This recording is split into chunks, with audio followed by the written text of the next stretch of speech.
Morning, everybody. Just not really motivated today. If only I had somebody to just, tell me to go out and do it!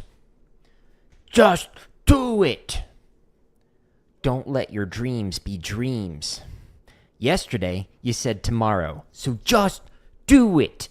Make your dreams come true! Just do it! Some people dream success while you're gonna wake up and work hard at it. Nothing is impossible. You should get to the point where anyone else would quit, and you're not gonna stop there. No, what are you waiting for? Do it! Just do it! Yes, you can! Just do it! If you're tired of starting over, stop giving up. Yeah, Shia LaBeouf. I'm super in the streaming mindset now. Very motivated. Appreciate it. Look at that flex. Morning, everybody. We're going to be playing anything with a flam drag, basically. But before we do that, let's talk about this. Let's see. Which one do I want to just play? Sure, sounds good. One of the ways that I try and get better at drumming is by actually recording my practice sessions in terms of not just like these stream recordings, but also recording like how well I did when I was practicing something. So one way you can actually improve is to record... How do I want to phrase this? One way that you can actually improve is to write down notes for how to actually improve, or... Man, I can't think this morning.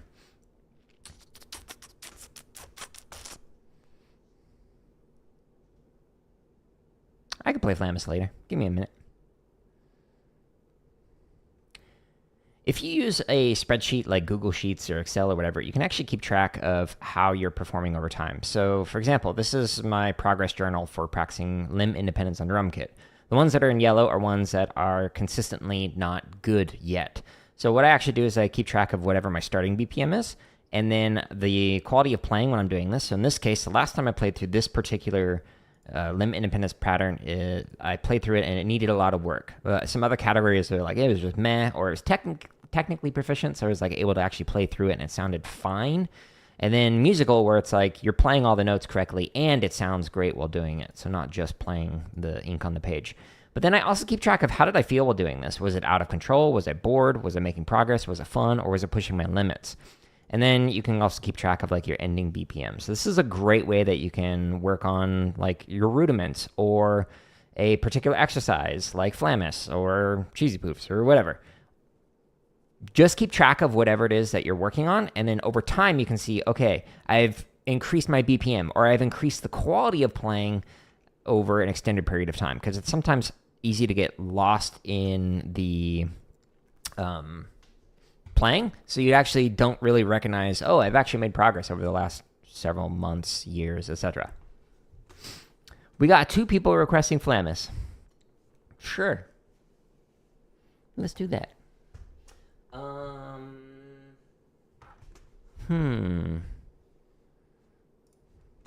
I have not warmed up yet, so let's try this.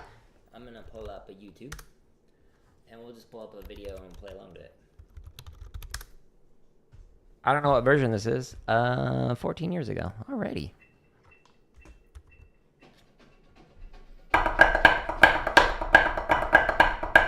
I can't hear it. Let's try this again. Now I can hear it.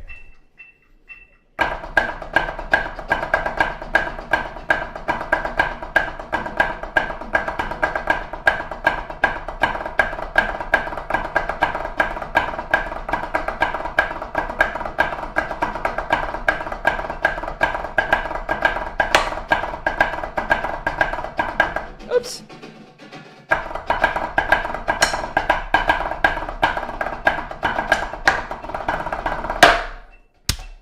Screwed up there.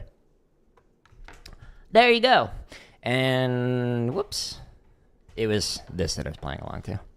No thanks. SCV Flammus. 14 years ago. Wow. That's forever ago. Anyways, we're going to be playing some other stuff with Flam drags today. And specifically going to start my warm-up, since, haven't played today, with slow, fast, slow, which is a fantastic way to work on a rudiment. So you can actually find this under the chop section, and there's another version called fast, slow, fast, and you can also find it under the technique section. If you scroll all the way down to here, we got slow, fast, slow. So this particular exercise, it's actually got multiple variations of this. The normal version where it's just the BPM, or the beats from the metronome. And then there's 8th note version, triplet version, and 16th note version. These are currently members only, but that just means that they're scheduled for release publicly. Like I think this one comes out in like October or November or something like that. So plenty of content to come. But for these exercises, you go into the timestamp in the description and you can jump to a BPM range. So you can start off by playing this from like 40 to 120 beats a minute, all the way back down to 40, or whatever you want. So this will take me several minutes to go through this. Sure, we'll just do up to 120. That sounds fine with me. And this version is going to play triplets while you do it. Turn that up. So you can actually hear the check pattern while you're playing through it. Flammus is a classic exercise.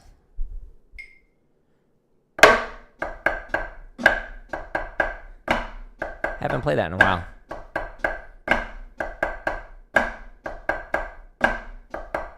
So this is a great way to refine your technique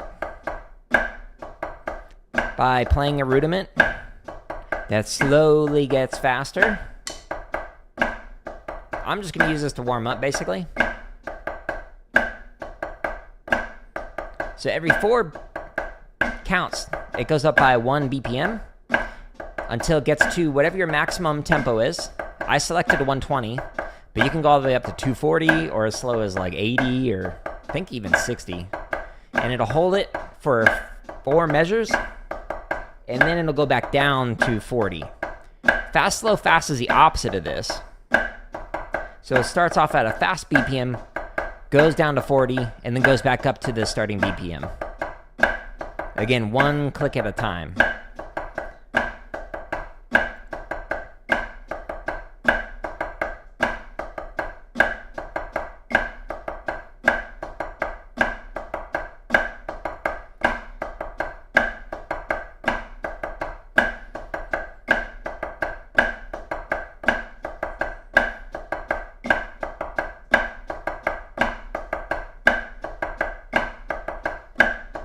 After we warm up, I'm going to stretch and massage, and then I'm going to get into just like a bunch of chop variations, grid variations with flam drags.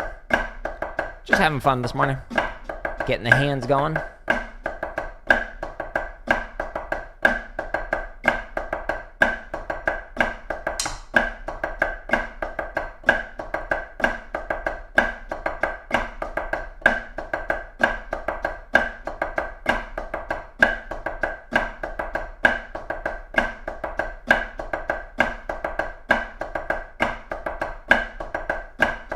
Man, these versions of slow, fast, slow, and fast, slow, fast with like the 8th notes or the triplets or the 16th notes will say members first. It's just early access.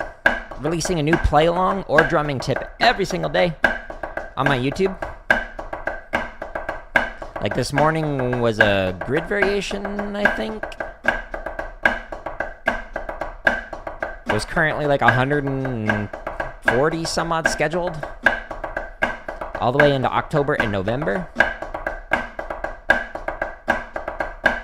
So stay tuned for plenty more.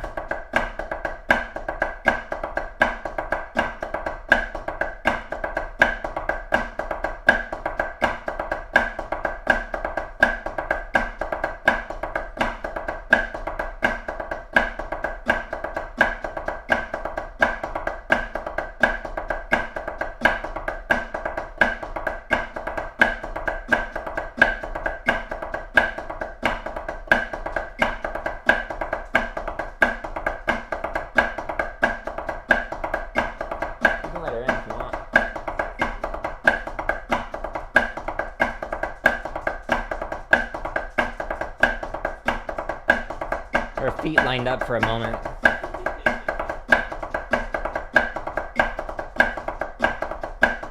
My dog is walking in the room. Her little pitter patter lined up with the triplets for like a moment.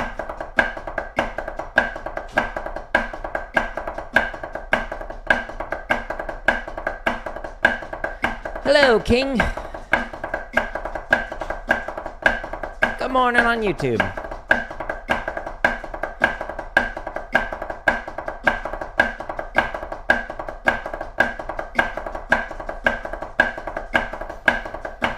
Alright, so when this gets to 120, it'll hold it there for 4 measures. And then it'll slow it back down, 1 click at a time, all the way to 40, which is where we started. And again, this is called slow, fast, slow.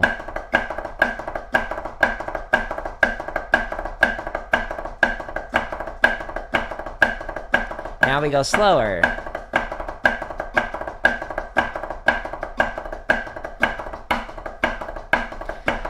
No Fortnite today. I'm actually not going to play the game again until they update it.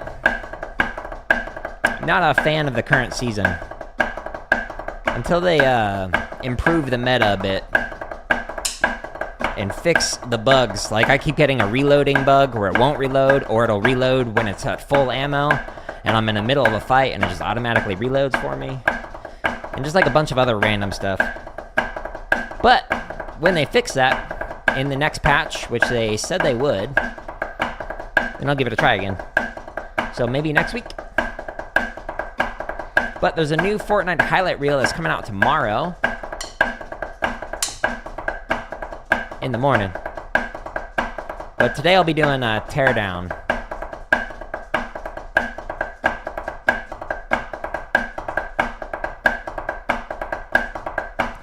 But there'll definitely be more Fortnite content in the future. So stay tuned.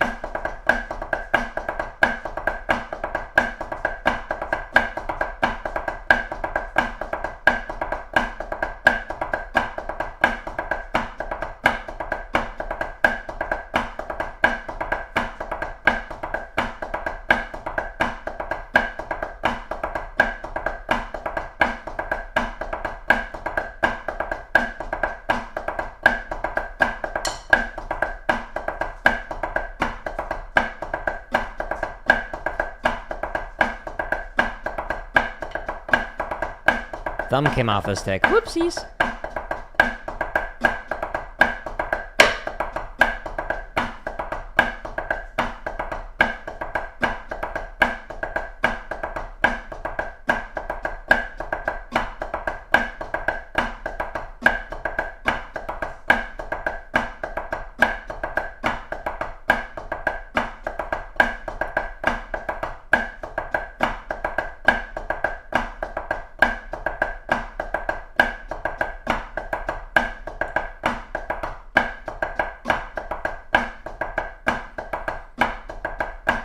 So once this gets to 40, can't talk. It'll stop. And then again, you can jump to a different BPM range. So this was 40 to 120, back down to 40. Just an observation, my left hand appears more relaxed on full strokes. I'm trying to get my left hand to match my right hand better. It's inconsistent right now because I marched with traditional for several years, and now I'm playing match grip, and so I've got all these bad habits that I'm trying to fix. But my hands right now, both of them are tight because this is the first thing I played today. So we're gonna stretch and massage after this. But yeah, my hands are inconsistent. So it's one of the things that I try and focus on more of the technique streams. Today I'm just kind of playing some chop stuff for fun, where I'll actually sit and refine, trying to get the left to match the right.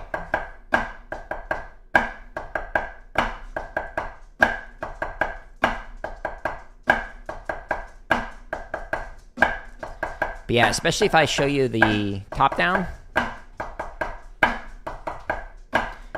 like the angle of the hands are different. Even the gap in between the fingers are a little bit different. So there's a lot of little inconsistencies that I'm still working through. Even though I've been playing for 26 years, thank you for the sub on YouTube, I'm still finding things to improve every day. My dog just bumped the camera.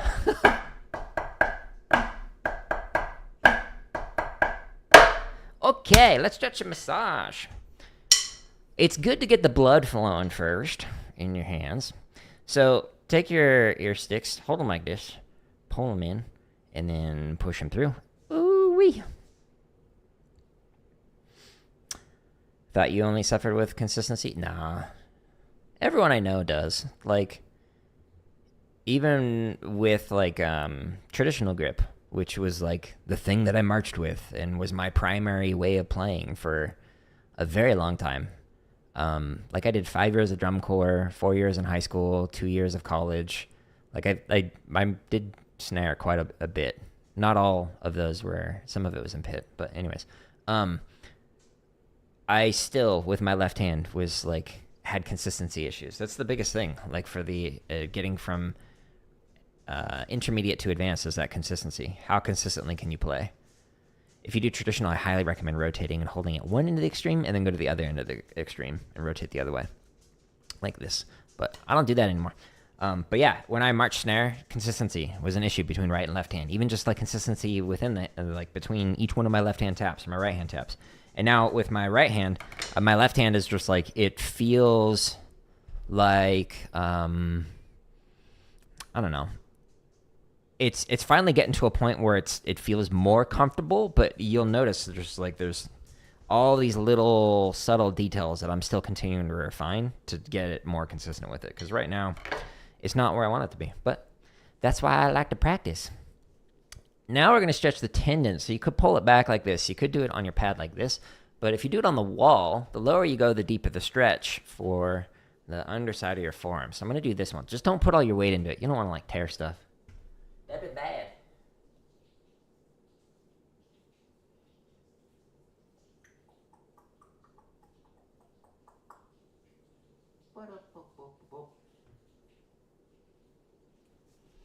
And then the top part. So this one for the wall, the higher you go, the deeper the stretch. You could do this on your legs. You could do this on here. Or you could do it one at a time like this. Just, again, pulling it towards you. Again, for the wall, don't put all your weight into it. That'd be bad.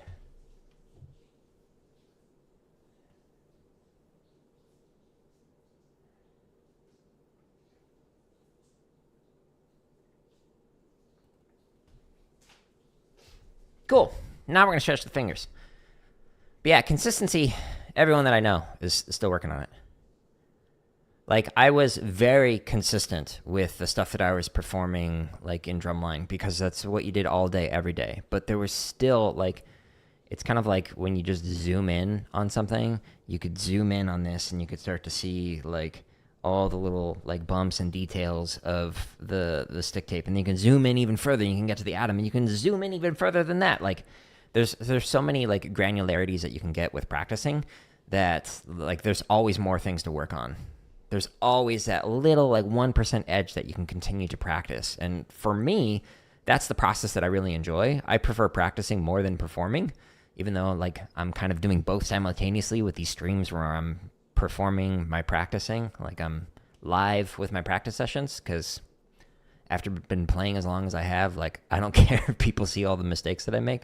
I want to be able to talk through, here's how I'm actually working on this. Here's how I'm trying to work on this or improve this thing, etc. Or, oh, I noticed that was really bad. I can work on this next time. Like, I think that's very valuable. If I was able to see somebody practice when I was younger, I would have learned, oh, that's how I can practice. So that's what it can look like. I think that's an extremely valuable skill to have, and I wish, honestly, more musicians did it. Let's massage now. Now that we kind of stretched. Get nice and relaxed. Like you're saying with the hands, being looser or tighter, it also just, like, depends on, like, what did you do the day or two before. Like, I still am feeling the Muay Thai that I did. Like, my wrists, I just, like, hit the bag too hard, too many times, and it is just tight, like, right at the wrist. And I know why that is. It's because of the Muay Thai that I was doing.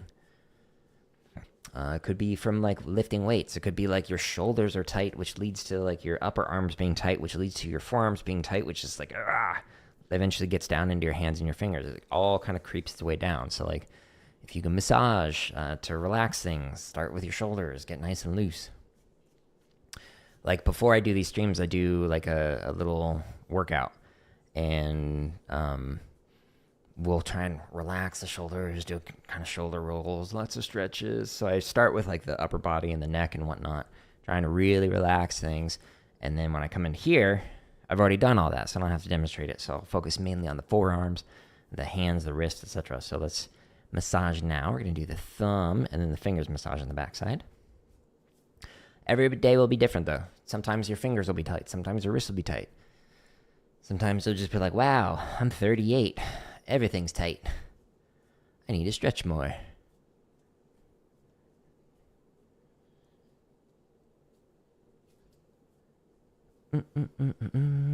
Yeah, so after this, we're just going to have some fun playing some chop stuff.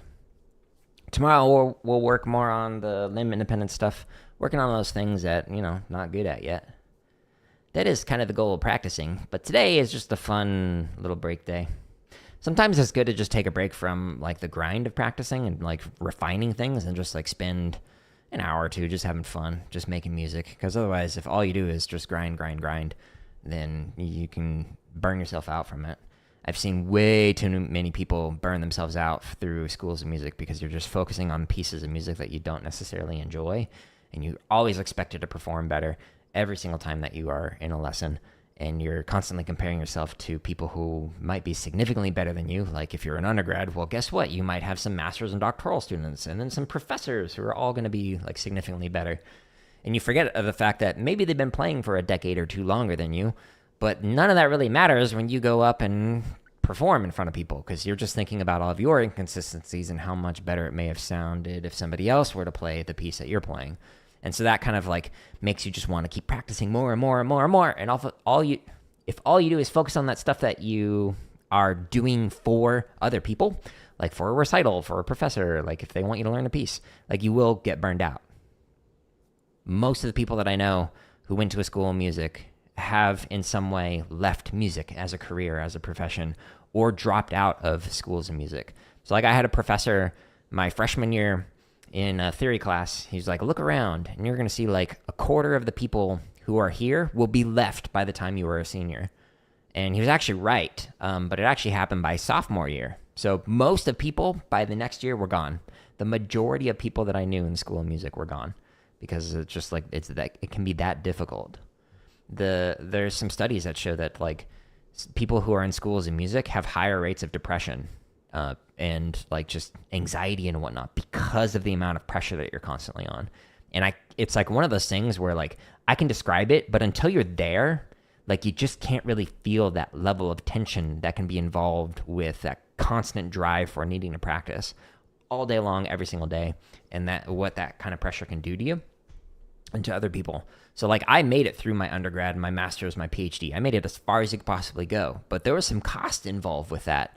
Like I had to definitely go see a therapist to be able to help me process a lot of the mental stress and whatnot that you go through when going through like a school of music. So I'm glad I did it, but it was not easy. I have some other friends who like have PhDs in other areas, and when I describe what a school of music is like, they're just like, why would you ever do that? It was rough. At least it can be. Okay, so today we're just going to play through some stuff, anything that's got a flam drag, basically. We're going to do it. 4210 Shopping Spree. This one's a good one. I like it. So this particular exercise is a little weird. Let's do, yeah, sure, 150 sounds fine. So you do 4 of every pattern, you do 2 of every pattern, 1 of every pattern, and then you remove the check in the 0.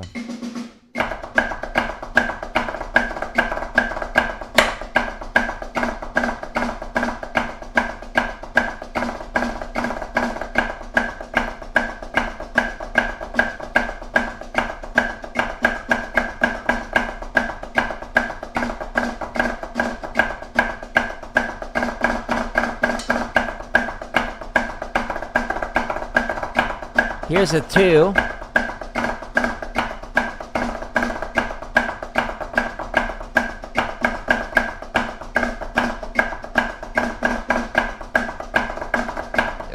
here's the 1.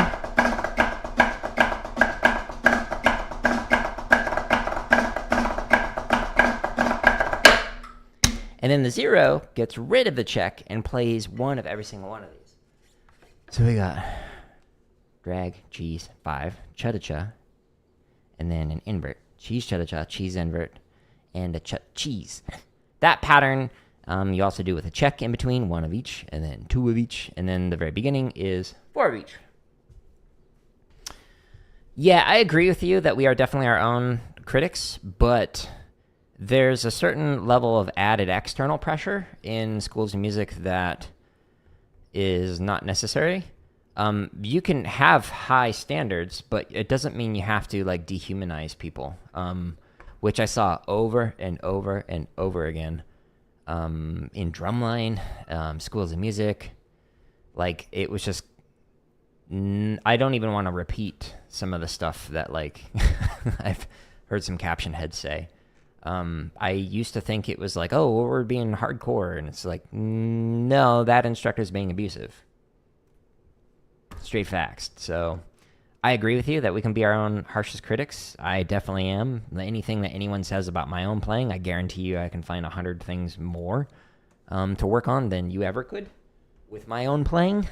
But yeah, doesn't mean that we have to be bad instructors.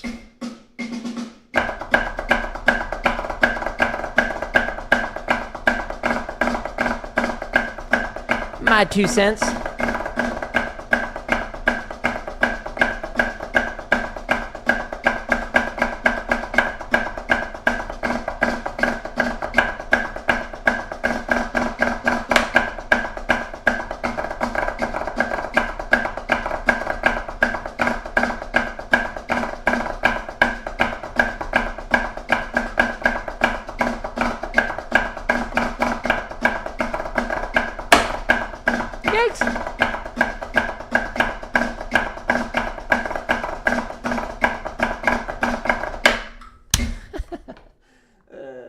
Cheeses are hard. These are extra heavy sticks, the Hardeman hammer, so whew, that makes that difficult. Cool, that's my breaking point for today. So we'll play another one. Well, I'm really glad that didn't happen to you. Yeah, every school is going to be different. Every drumline is going to be different. Like, you change the staff at like a drum corps, and it'll be a completely different vibe. You take private lessons from a different professor, and it'll be a completely different vibe. Like, some of my professors were, or I guess I should just make it more broadly speaking, some of the educators that I work with, like, had such a profound impact on me that, like, I still think about their lessons that they taught me to this day, like life lessons and whatnot.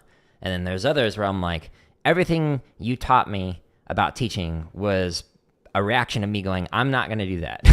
So even if you have bad instructors, you can still go, okay, I can learn something. I can learn what not to do as an educator. And that's very valuable. Like, I say that as somebody with like a doctorate in music education. Like, so as high as you can go with the education side of things. Some of the best lessons that I learned was learning what not to do. Just by seeing bad instruction. Not just like reading the research on, here's what works. It's also, well, here's what didn't work.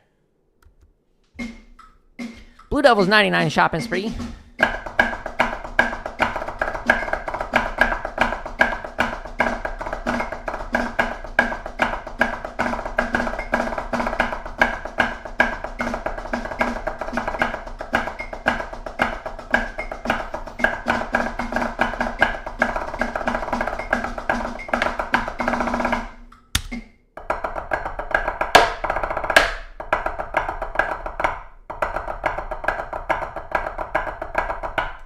Weird pattern. Messed it up. Whoops.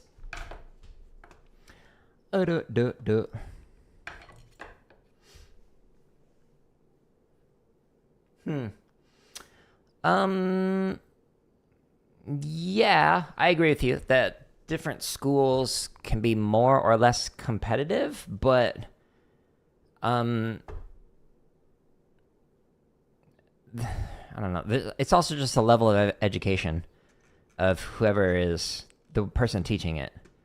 Like, I've been a part of and received lessons from some of the best people performer-wise in the world.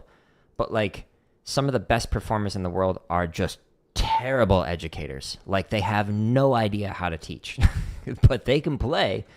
And then sometimes it's vice versa. Like some really good educators who are just phenomenal working with students don't know how to play very good.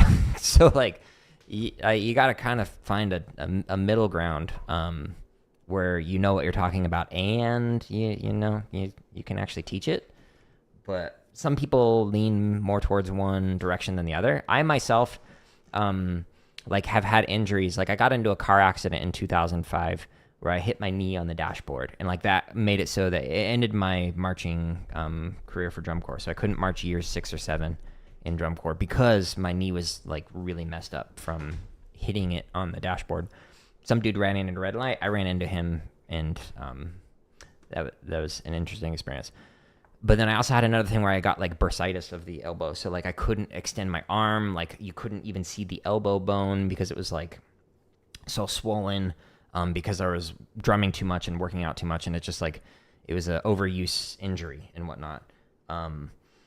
And when I got those different kinds of injuries that prevented me from playing, I was like, if I had like permanently injured myself, I would not be able to be involved in music if I was a bad educator. So I focused more on the education side of things rather than just the performing side of things. Like I was on a full ride for percussion performance at that time, and not being able to practice when I was on a full ride, like for that thing that I needed to be able to practice, that was rough. So that's why I started to focus on the education side of stuff. But again, like where you lie on that continuum, I mean, there's nothing right or wrong with it. It just depends on what your profession is. If you're a band director, focus on the education side of things.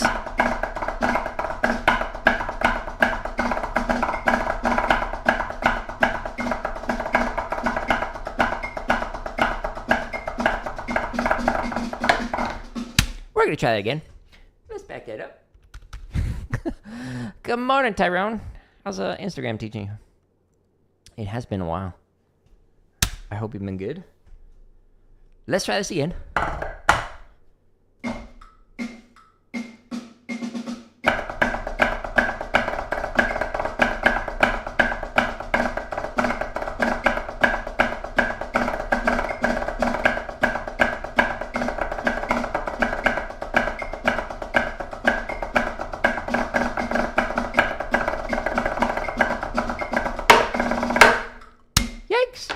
Also, from my own perspective, like the focusing on education opened up more doors than focusing on performing ever did. So like for the last several years now, actually when I finished my residency for my PhD in music education, again, all my degrees in music education, I started teaching computer science education. So I was working on my dissertation, done with all school, but like still writing, and I started teaching computer science because I was teaching myself how to code music stuff, and was like, this is really cool, the intersection of music and coding, blah, blah, blah, blah. And because I already knew how to teach, because I already had several years of full-time teaching experience in like band, general music, percussion, and then like I think a decade of experience teaching drumline at that time, like I was able to just transfer that teaching understanding into a completely different domain. And then that led to like me creating a bunch of resources like at a nonprofit for computer science educators. And like, because I had a background in research, I was then able to work on like multi-million-dollar like computer science grants and like all sorts of weird stuff. So for me, the education side of things opened up more doors than the performing side of things, because when you're a performer, that domain is much smaller than like if you learn how to teach. You just need to learn different types of content knowledge, and you can apply your teaching pedagogical skills to those different content areas. But that was kind of my own bent on it and whatnot. But I also really like performing. I just prefer practicing than getting in front of people. Cool. That's a fun one. This one does not have flam drags in it, so we can't play it. Wah, wah. Let's see. What's got a flam drag? So you could, with the Chug Framework, you can play anything with that, but I want to find some of the play alongs that have flam drags in it. Let's see. There should be... Blah, blah, blah, blah, blah. Flam drag. Drag flam. What? I don't have any that have a flam drag? Well, I guess we're playing Chug Framework. Okay, so we'll do flam drags and flam taps. This one bobs. Okay, so this framework is basically the accent pattern for Chug, and then you can fill it in with whatever you want. So like if you want to play this, I don't know, 110 beats a minute, you go into the timestamps in the description, and then you just start playing.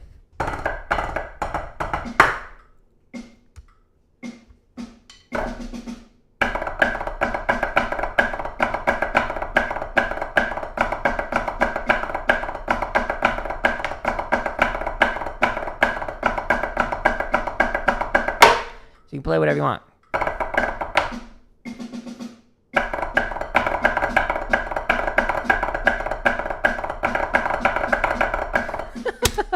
Let's try that, but let's go to 100. I was trying to do flam drags with fast flam drags. That didn't go so good. Let's try it again. You can do it. Combate. Do it.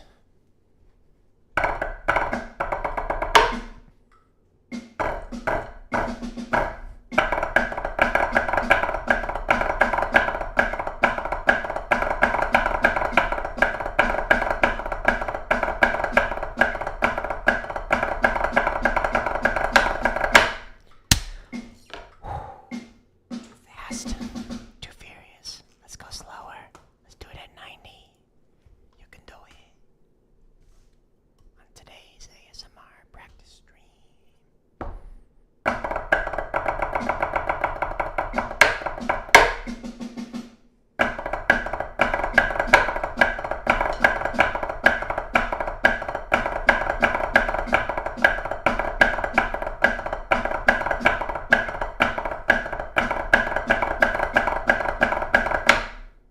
The hardest part about that is the cut and paste nature of a certain speed, and then you go immediately into another speed. So you don't want to like gradually speed up or slow down into those transitions. So it's a fun little challenge if you're so inclined to do so. I recommend it. But that actually reminds me when I was just kind of messing around a little bit. Let me show you something. So an exercise that I learned from Jeff Queen, who's a 4-time world champion snare drummer. I got a couple lessons with him, and he was talking about how you need to be able to control the distance between, or I don't want to phrase this. He's talking about how you need to be able to control the space between the grace note and the primary note. So not just like focusing on the height to make sure that you're not like raising up the grace note, but also being able to specifically control how much distance there is, so how much of a gap there is timing-wise between the grace note and the primary note. So when working on your flams, you could play like, I don't know, 10 of them open. So gada, gada, gada, gada, gada, gada, and then play like 10 of them normal, or however many you want. You could do 50, and then do flat flams. So intentionally hitting it so that the grace note is hitting at the same time as the primary. So being able to control that distance between the grace and the primary is key, because then you can prevent it from being flat flams or prevent it from being open flams, etc. Flat flams do not sound dirty because it's hitting at the same time as dirty as, I guess I should say, as open flams where you've got that extra cha. That'll make that little gray sound on like a snare line pretty prominent if the flam is too open, but if it's flatter, it's harder to hear that mistake, but it does make some like sound issues and whatnot across the line because everybody's playing slightly differently. So focus on being able to control your grace note, not just the height of the grace note, but also the distance between the grace note and the primary note, and that'll really make it so you can actually control your flams. So practice it on one hand, practice it on the other hand, and then practice it alternating. Like I'm going to do all very open grace notes or very flat grace notes, etc. You should be able to control that spacing, whether you're playing on one hand or alternating. Or doing like paradiddles or whatever you want. Anyways, little pro tip there. Cool. Apparently there's no other flam drag stuff. I gotta write some more. Much disappoint. Let's do... Man, Streamlabs is just pumping out a lot of auto responses. I forget what the timer's set at. I'm pretty sure it's like 5 minutes. Yeah. Wow, time flies. Anyways, I'm going to come back to some chop stuff here in a moment. I really want to play through the float drag variations with Flam drags. But let's do grid.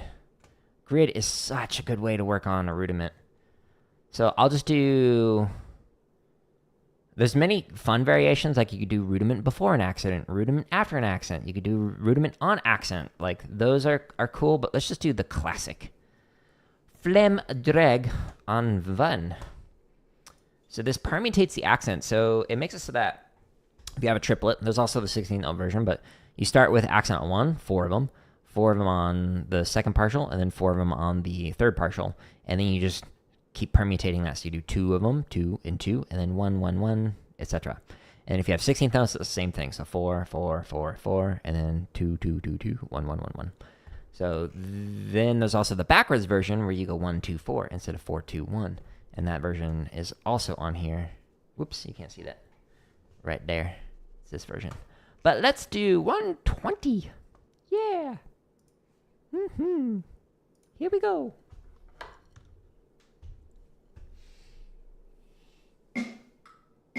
Yeah, that's a good point, Skunk.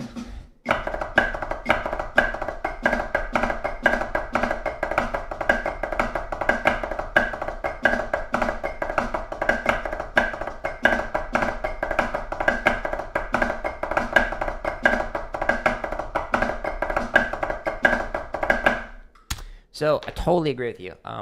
Drum kit is like, of the percussion instruments, is the one that I'm like least qualified to talk about, because I just haven't put enough time into it. But the person that I studied with primarily was Dom Moyo, who teaches at Arizona State, and he's phenomenal educator and phenomenal performer. He's a twofer. But he was talking about how, like, when he went down to Brazil, just getting like that eighth note pattern, like that slight swung feel, and like you're saying, the amount of space between those eighth notes, like how open or closed you make them, can make such a huge difference in just like the overall vibe or feel or groove or of any kind of pattern. And he was like demonstrating it, and I was just like, everything he plays just sounds amazing. It's so hard to describe, especially in person. Like, I've got a lot of his like CDs and whatnot of him playing, but yeah, that dude can play.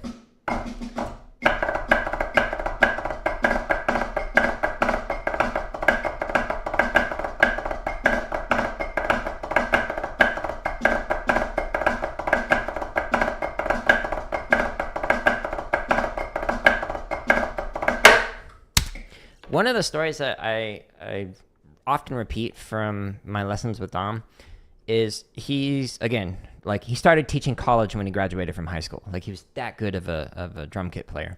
But he spent an entire year, every day, working on one measure, one groove, just trying to get it to feel right. And it took him a whole year until it happened. And this dude, like, literally teaches Steve Gadd's son. Like, he's that good of a performer. So whenever I, like, talk to students about like how long it can take to actually improve something with consistent effort, it can sometimes take months or years even to actually improve something if you're just constantly working on it and trying to refine it. So some students get discouraged, like, oh, I didn't get it in a day or in an hour or even in a week. And it's like, expand your time horizon of how long you think it actually takes to get good, and to really refine your playing from that intermediate to the advanced level. It can take months or years to actually improve something, and that's normal. That's okay. Swung eighths? Oh yeah, totally. Even just like the, pause that. So like, you listen to some people when they're playing, like let's say they just have like an eighth note pattern. So we could play on the beat, slightly off the beat, a little after, a little before, like where you put, just like I was talking about with the flams, your snare hit on your note, or like that, like it makes a huge difference. So you listen to some people Like Quest Level sometimes do this. Trying to think of some other people who are really good at that, where they'll just like, if this is like beats like 2 and 4, they'll put the snare hit like a little before, a little bit after, and you're just like, that hits. I don't know why, but it does. And it's great.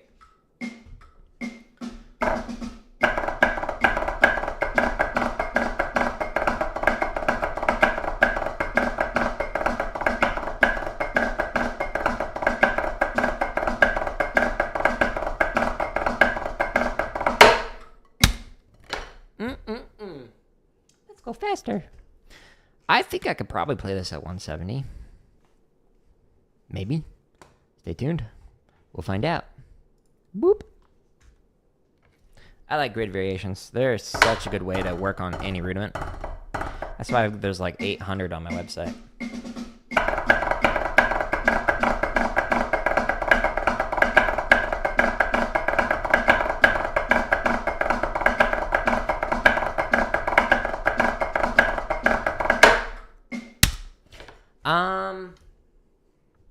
This isn't gonna go good, but we're gonna attempt it anyways.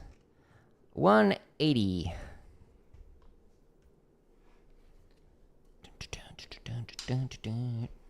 Gotta hype myself up. Let's try this.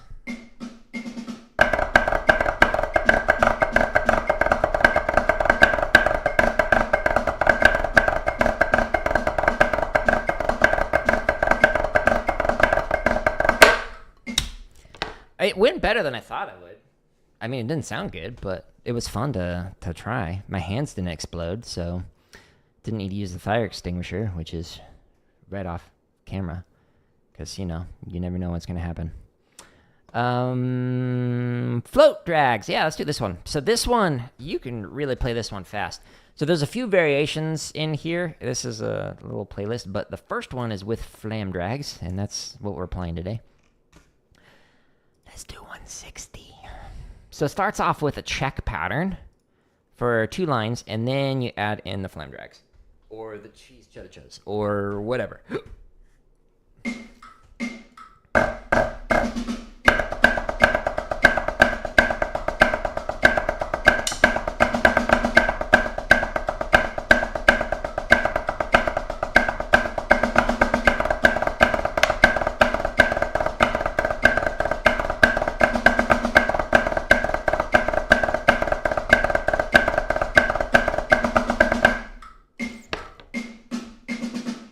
Why is it so much louder? I feel like it's yelling at me. It's like telling me to go to my room or something. Don't tell me what to do. Float Flam drags. Turn it down a little bit. Okay. Too quiet.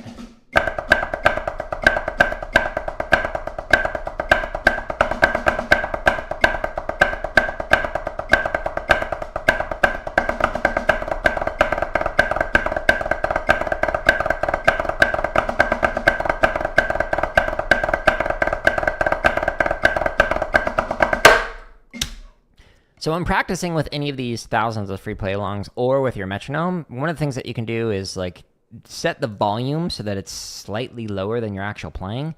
And the goal when you're practicing is to make it disappear entirely, because you're playing so in sync with the play-along or so in sync with the metronome. So whenever you're doing that, highly recommend trying it out. Another thing that you can do if you're using a metronome is like set it to halftime. So like set it to like beats 1 and 3, or even beats 2 and 4, make it a little funkier. And then practice that way, so that way you're used to not just playing along with like every single partial, but also having to think of the macro tempo and being able to stay in time over an extended period of time. Once you get good at being able to do it for like 2 counts, try it for 4 counts, or like even for a couple of measures where you have the quarter note going and then it just ducks out so that you get like 2 measures again until you play it in time. I used to do this with a drumline where I just like turn the doctor beat all the way down and just like turn it up every now and then, see if they're still in time, and then turn it back down again, wait a couple measures, turn it back up, etc. So practice doing that with your play-alongs or with your metronomes, and it'll help out your playing significantly, being able to keep time. I don't know if you can hear it, but my neighbor's dogs are like starting choir practice right now.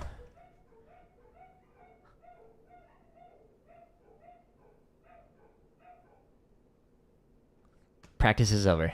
Oh, spoke too soon. They do that multiple times a day. Every day.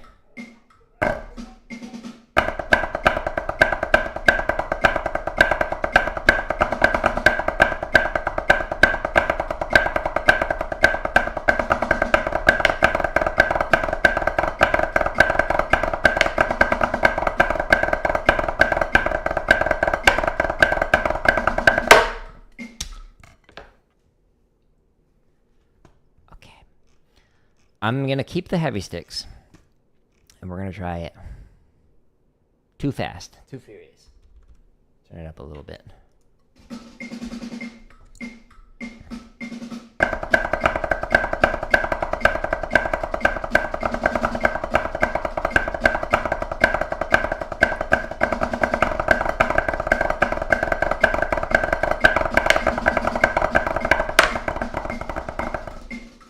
It's perfect.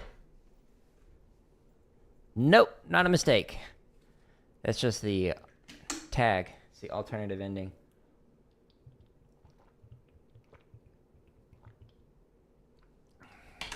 Complete with choreography. If you want to be a real drummer, you'll know that version. Okay. Let's do slow paradiddle. So this one gets the name because of the accents. So the first page is check pattern, basically. Sure. I guess we'll try it at this speed. It's a chop burner. So paradiddle, paradiddle, with the accents on the first line.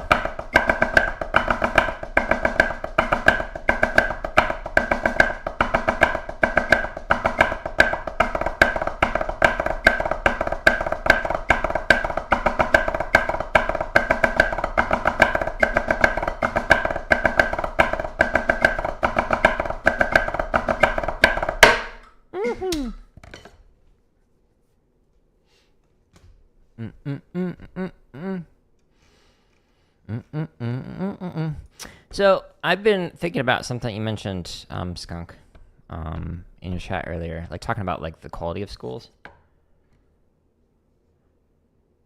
So a lot of schools will have like the barrier of entry will be higher and lower, but what you get out of that school is entirely up to the individual, both the student and then the professors. So I had some colleagues that got the bare minimum out of their PhD, and it shows. And then I have some people, like I put myself in this category and some other friends who tried to get as much out of it as possible, and they're doing some amazing things right now. So just kind of reflecting on what you were saying earlier. But yeah, I see what you mean. I get it.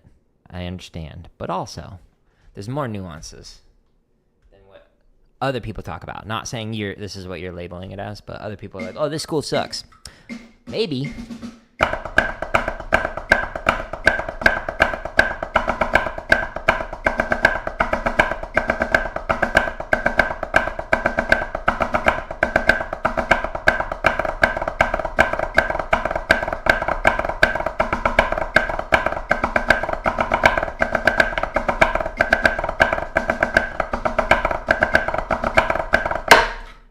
My hands started giving up. They're like, you're playing with too heavy sticks. Which, speaking of, you can actually find under the tip section, if you scroll all the way down to the bottom. Right here. So here's some books I recommend. But if you click on the sticks section, the ones I'm using are the Hardeman hammers. They're so good for burning chops. My blood is definitely flowing in my forearms right now. Anyways. But yeah, so kind of what I was saying earlier. So the other side of the coin is like, there's some really top-notch programs that have some not so great students come out of the program. At Arizona State that I went, which is where I went to, I won the highest award possible for a researcher in the entire field in the world in music education. Does that mean that everybody was at that level? No. I was able to achieve that because of my professor's abilities and because I worked really hard.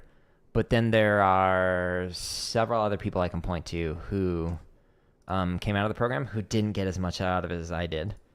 And if you like look at this, so like this is my CV. If you go to the actual award page thingy announcement, so this was through the Bulletin of the Council for Research in Music Education. Fancy pantsy. So this is, again, the entire field. Anyone in the world can win this. If you look at like where these people are from, it doesn't list their universities, but like there's maybe 3 or 4 from Arizona State. Like Wes, he was actually getting his PhD when I was working on my undergrad. Elizabeth, also from ASU. Myself, but then there's like other people from like University of Illinois, like all sorts of. I really wish it like showed their universities and whatnot on here, but like it's not the same university every single year pumping out like the number one. Like that's just not doesn't happen. So again, just not saying this is what you're saying. For other people, there's this tendency to like, oh, you went to Harvard, you must be blank. And it's like, well, no, you don't necessarily know if they're good or bad at what they do just because of the label associated with where they studied. There's a lot of people that I knew who had the mentality of C's get degrees, and it's like, that is true, but I don't want you as my doctor. You're not going to be my neurosurgeon, thanks. But it is a true statement. You can get a degree. Woo! That's loud. Why are some of them loud and some of them are soft? Oh, thank you. The reason why my CV looks the way it does is because I don't stop working. I love what I do. And like on Monday, I finished a massive project that I was working on off stream. And I took all of Tuesday off. I didn't work at all. And that was like the first time I have done that in a long time. And it felt weird. Because I was like, I really want to go write this music. Or I really want to go work on like aim training or whatever. And I resisted that urge because I enjoy it. Like not just because like I feel this like anxiety, like I have to like constantly create, but because I actually enjoy it. So the reason why I have all the like the dozen plus publications is because I enjoyed writing. The reason why I have I think it's like 100 and some odd presentations is because I enjoyed sharing information with other people, and presenting was one way that I could do that.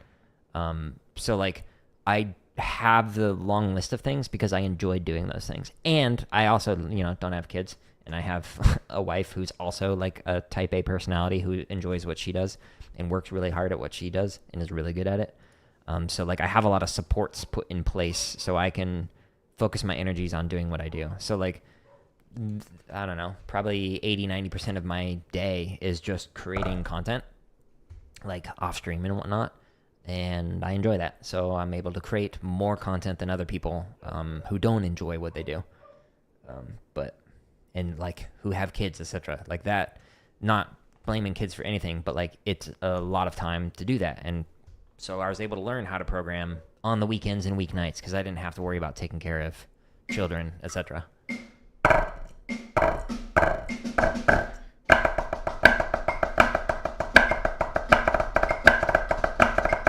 Whoopsies.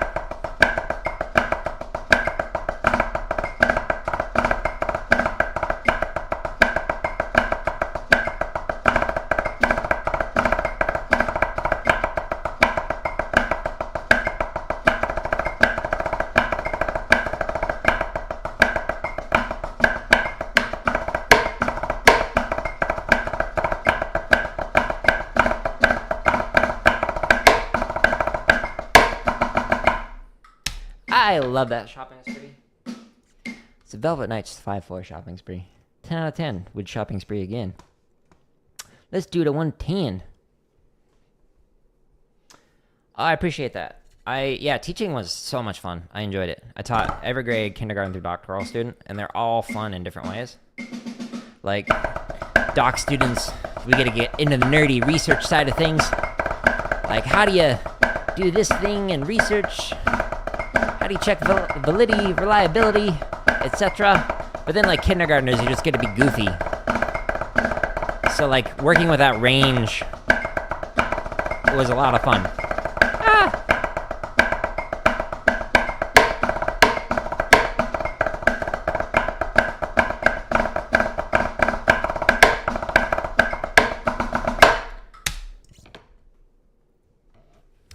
Especially working with, like, the primary students, like kindergarten, first grade, it, like, you gotta be entertaining. You gotta be goofy. And so it was good going from that, and then, like, working with, like, graduate students, having that range of just, like, teaching. A lot of fun. Good challenge. You gotta have so much energy to teach elementary school. Oh, my. Teaching, like, college was so much easier than elementary. Especially because they're paying thousands of dollars to be there. That was easy. Try to work with a middle schooler who doesn't care about school. That's hard.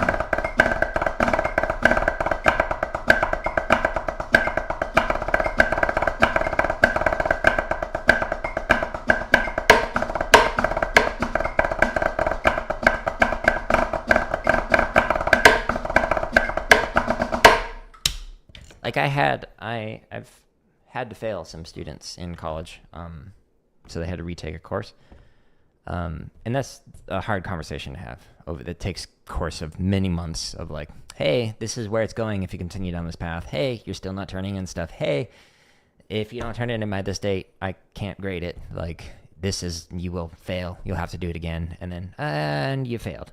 Like, that's one or two students who I've done that with. Definitely more than one. So, like, 2 or 3, I guess. But at the, like, public schools, K-12, that happens all the time.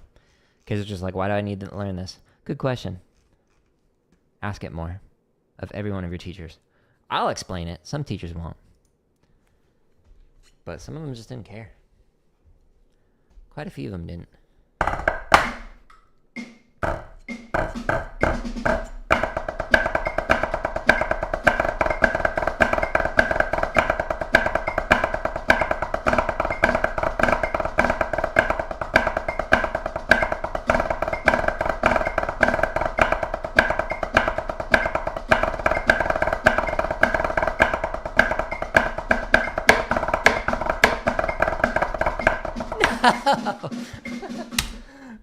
My left hand just gave up.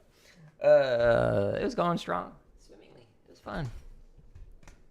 Okay, that's fine. Everything's fine. Yeah, so that play along and literally 1,000 more linked up there. /drum.